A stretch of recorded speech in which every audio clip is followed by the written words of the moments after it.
Salam. Assalamualaikum warahmatullahi wabarakatuh. Waalaikumsalam warahmatullahi wabarakatuh. Everybody, insyaAllah taban-taban tanya rakyat Aceh untuk tegak kembali kalimah La ilaha illallah Muhammadur Rasulullah, yang sebagaimana kagak oleh Allah untuk berjuang jihad fi sabilillah. Mari taban-taban tanya beraih untuk kembali ke Bintang Bulun, yang na di luar, yang na di dalam, yang barakon tuah ngomarwah kali gemeh di bangsa tanya untuk Bintang yang Bulun. Uronyo katangin kau CB Anali mentaboh untuk petaboh do dengan Bintang ngon Bulun yang indah nama yang na di Aceh. InsyaAllah uronyo dengan penipuan partainya, mudah-mudahan tanyo bangsa Aceh berik sadar kembali iban penyiksaan terhadap bangsa tanyo, iban penindasan dan sebagaimana terulang pada masa dom yang tanyo laki konfang cuman kedaulatan yang tanyo laki.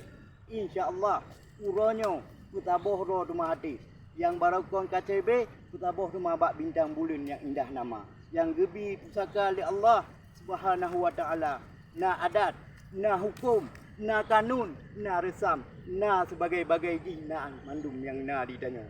InsyaAllah uronyo tira penemat dari almarhum Sultan Kerajaan tanyo yang indah nama Sultan Iskandar Muda. Kado anik lon uronyo mupajirat biar sajan kapi Belanda Kerkau. InsyaAllah bertupat di Banda Aceh. Bak tanggal 20. Bak tanggal 26 insyaAllah tanyo taban-taban bangsa Aceh seluruh luar ngon dalam. Na doa na marwah mandum untuk tak kenang kembali indah tu tanyo yang kagua ba Allah dengan syahid dalam perang.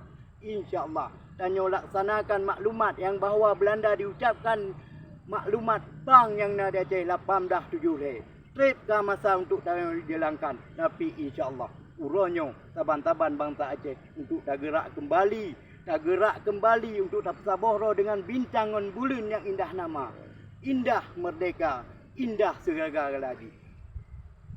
Merdeka Papua, Merdeka. merdeka Maluku, Merdeka. merdeka Aceh. Merdeka. InsyaAllah nyan harapan dan doa kedaulatan na bak jaro tanyo mandum, InsyaAllah tak sabohro kembali bak Bintang ngon Bulun yang indah nama. Wabillahi taufiq wa hidayah. Wassalamualaikum warahmatullahi wabarakatuh. Merdeka Aceh.